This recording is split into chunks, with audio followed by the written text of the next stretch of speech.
Listeners beware. There's no turning back now. You've entered the Horror Apocalypse Podcast.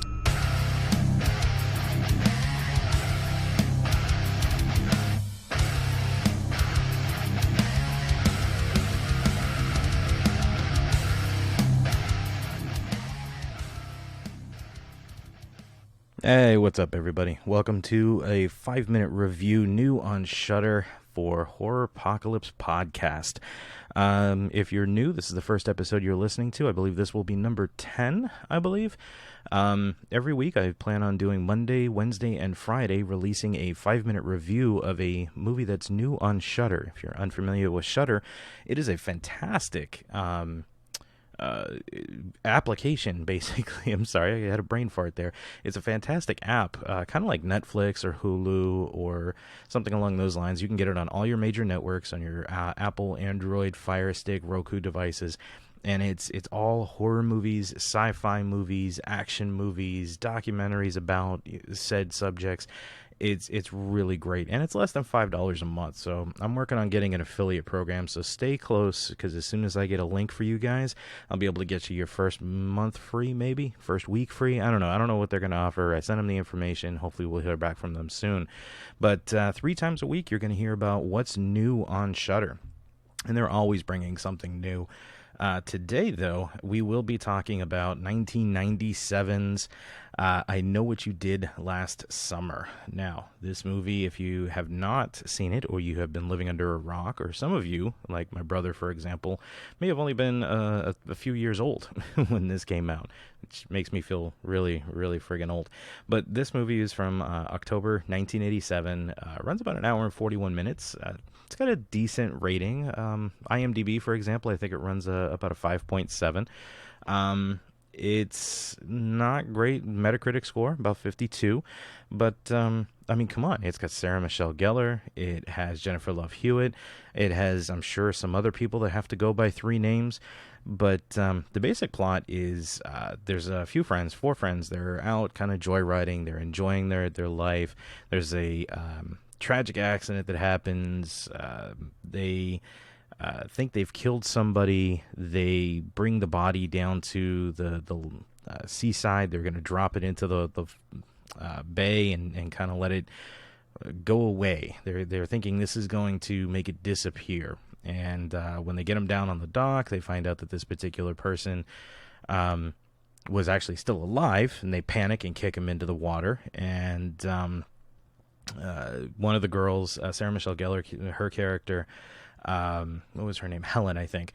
She's a beauty queen in this town, this small town, and she realizes that person that they just kicked into the water had her crown in his hand, and they're like, "Oh no, it's he's got the crown." And one of them jumps in. I forget if it was Ryan Phillippe or Freddie Prinze Jr.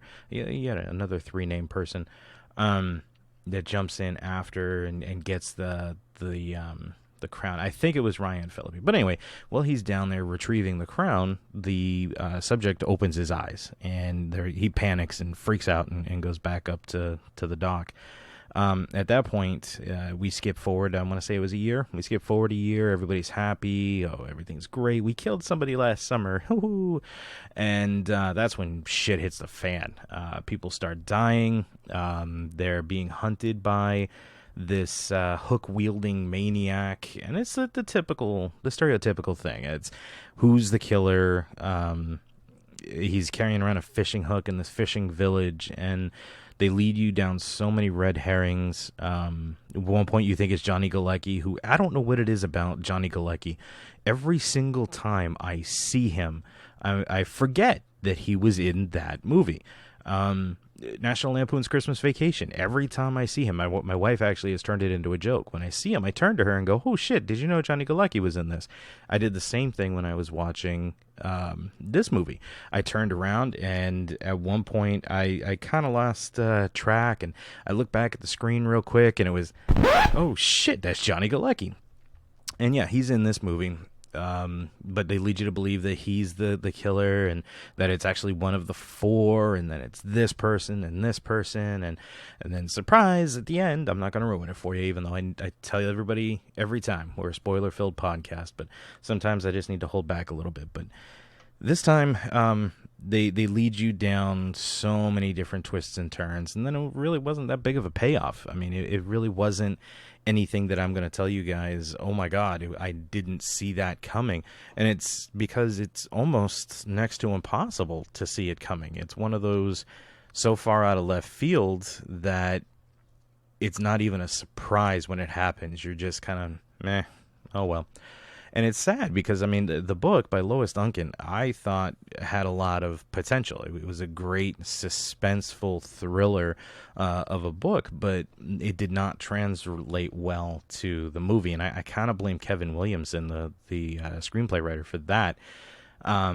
On top of that, you take a bunch of teen actors, like, for example, like I said, Jennifer Love Hewitt, Sarah Michelle Gellar, Ryan Phillippe, Freddie Prinze Jr., Bridget Wilson Sampras, who I think was a little older than a teen at that point, Johnny Galecki. You've got all these people. Oh, and Anne Heche is in this. I think this was just as she was starting to go insane. But you've got all these big name teen stars in there, and then you're just relying on their name. Sarah Michelle, when I was watching her in this, I couldn't help but try and compare it to her Buffy the Vampire Slayer role, and I gotta tell you, she acted so much better in that. There's been other movies that she's been in that she's acted so much better. The only thing for me personally that this movie had going for it was Jennifer Love Hewitt.